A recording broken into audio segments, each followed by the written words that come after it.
Hi guys, good morning. So nandito na kami sa ano ba to? Annex. Abra Valley Annex, kung saan gaganapin yung cupping nila Padiday bukas. Ayan guys. Meron siyang practice ngayon. Anong maghapon na naman kayo? Maghapon hanggang 7 ng gabi. Good luck sa inyo guys. Yan, good morning Padiday. Ano ang feelings dahil bukas umpisa na yung cupping? Excited na talaga ako. Nakakalungkot lang kasi wala si mong na dapat siya yung magpipin. May pipin ba dyan? Meron. Yan. Ano yung pakiramdam mo na sa wakas, finally cupping ka na? Masayang-masaya po talaga ako na magka-cupping na ako. Sobrang saya ko kasi yung excitement. At saka lang talaga na hindi ko sana man lang kung hindi pa busy si tita, kung hindi pa yung yung pag-uwi niya sa Amerika, sana po maka-attend siya, pero conflict na yung schedule. Kaya okay lang din kasi meron naman po yung Kuya Totoy, si Mabelen yung pag-attend sa akin. At magpapasalamat lang din po ako sa kanila na nandyan sila na naging suporta sa akin. At lalo-lalo na Kapita TV Lab. At grabe po talaga yung kahapon yung nag-practice ako. Siyempre napaluha ako kasi hindi ko talaga inakala na makakaping na ako. At saka yung naramdaman ko is sobrang saya ko po. Kasi hindi ko talaga inakala na sa ganitong edad ko na magkakaping pa ako at saka nakapag-aral. At marami na talaga akong natutunan simula nang nag-aaral ako dito sa Abra at nag-aaral ako, marami akong natutunan sa buong buhay ko. Noon is doon pa ako sa amin, wala talaga akong alam, pero nandito na, marami na akong na-experience, lalo na kasi nag-aaral ako. At thank you po, Tita Bibi Lab, sa iyong pagpaaral sa akin. Grabe po yung niyo. At thank you po sa Panginoon na binigay niya si Sir Paul sa amin. Siya po yung gabay para matulungan kami. At thank you po talaga Sir Paul na binigay mo si Tita na sobrang bait mo sa akin. Pinaral niya po kami at lalo na sa akin. Sir Paul, thank you po talaga. Maraming salamat po. Hindi po talaga ako magsawang magpasalamat po sa inyo. Kayo po yung tulay na binigay ng Panginoon para sa akin. Na binigay niyo po si Tita Bibi Lab sa akin. Thank you po. Maraming salamat po sa lahat ng mga subscriber, mga viewers, sa pagsubaybay sa akin. Huwag kayong magsawang mag-like and share po. Thank you po. Padiday, pagkatapos ng cupping, hindi na kayo papasok sa school? Papasok na naman kami.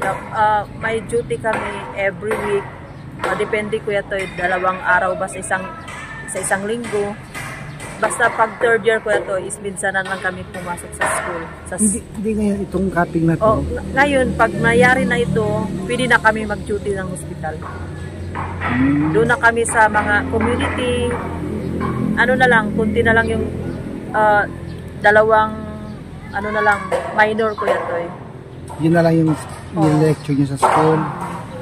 Pero yung talaga, community, doon na kami. At saka sa hospital, doon na may mga schedule na kami pagkatapos ng cupping. Kasi yung cupping talaga yung sign na kami, yung manunumpa kami para sa mga namin bilang isang nurses. Pagkatapos namin ko ito dito sa cupping is na kami, student nurse na. Hindi na kami nursing student nurse na yun. Magkaiba kayo yun. Ang tawag sa amin is student nurse pagkatapos na ito. So next week na mag-umpisa na o hindi pa? Depende sa announcement ng CI namin. Pero ngayong Monday, pagkatapos ng cupping is yung tawag sa amin, student nurse. student nurse na. Yun na yun, naka-work na kayo lagi? Naka-uniform ng nurse na kayo? Yung sa dati is, pa lang yun, Kweto, is, lang kami, demo lang kami noon. Yung dati. Lab gown yun, Kweto. Pero ngayon is, na talaga, uniform na talaga yung binigay sa amin. Yan na, susuotin pag panahon na mag-duty kami. Pero mayroon pa kaming scrap suit, pero ano yun? Scrap suit? Yun, suotin pag nandun kami sa duty. Lalo na pag nandun kami sa mga yun sa OR, ganyan. Mag-duty na sa loob na ng hospital. Alam ko, kasi yung parents ko ng hospital din. May mga estudyante na nurse. May nagkamali pa nga dati. Iba yung nagturok niya. Yun ang iingatan mo. Yan talaga. Kailangan mo sa pasyente yung tama talaga. Huwag kang rush. Tingnan mo pa kung tama ba yung binigay mo sa pasyente. Pero kaya to mangyari yun. Pero i-experience mo talaga. Tuturuan ka kung paano mo yung mga gamot. Yan na kami ngayon sa gamot na kami sa mga drugs. Nakakatakot lang dyan pag yung pasyente na aksidente, 50-50, tapos andun ka, nakuya, di ka na. Pero mas excitement ko ito pag maraming pasyente sa hospital para ikaw matutuka talaga pag ganyan. Hindi ka natatakot? Hindi, wala sa akin yung matatakot. Basta alam ko yung gagawin ko. Hindi, halimbawa 50-50 na yung pasyente. O syempre may halong takot, tawa, pero hindi mo naman talaga ipakita sa pasyente mo na yan ang mo kasi sobra silang maano din. Sabay sa yung mga pasyente kasi umaasa sa inyo yan para mabuhay pa. Diba? Huwag kang magpakita na na sila, parang diyan na lang sila. Ang ipakita mo na mo sila na ganito, ganyan. Kahit hindi na sila masigla, ipasiglain mo para hindi sila lalong maghihina.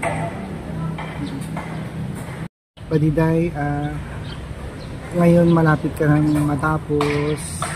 Ano yung masasabi mo kay Ma'am, kay Sir Paul, dahil tinulungan pa nila?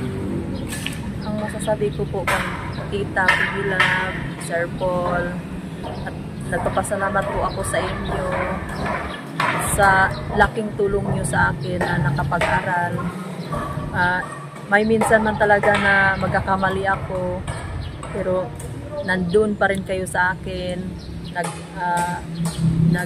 sa akin, yung nandyan kayo palagi, at maraming salamat po talaga sa inyo. Hindi po nang dahil sa inyo, wala po talaga ako, hindi po ako nakapag-aral, at saka minsan magkamali ako, hindi ko maano yung mga nyo, sorry po talaga ako sa inyo po, Tita, sa mga minsan may mga mali ako na nagawa, hindi ako makaano, lalo na pag nasa busy talaga ako, Tita, Sir Paul, at magkakamali ako, at pasensyahan niyo po ako, at maraming salamat po sa inyo, Tita. So guys, maraming salamat po ulit sa mga subscriber, viewers sa walang sawang panonood. At abangan natin mga babayan yung susunod na kabanata sa buhay ni Badiday bilang nurse. After ng capping, nasa field na kayo, di ba? Sa mga barangay, hospital na kayo. Good luck sa iyo. Sa barangay, sa hospital. Galingan mo lang. 2 years na lang. Tatapos ka na. 2 years na lang. Tiis-tiis lang. Thank you mga babayan. At ito, inaantay na lang namin yung mga kasama niyang dumating. Bye-bye.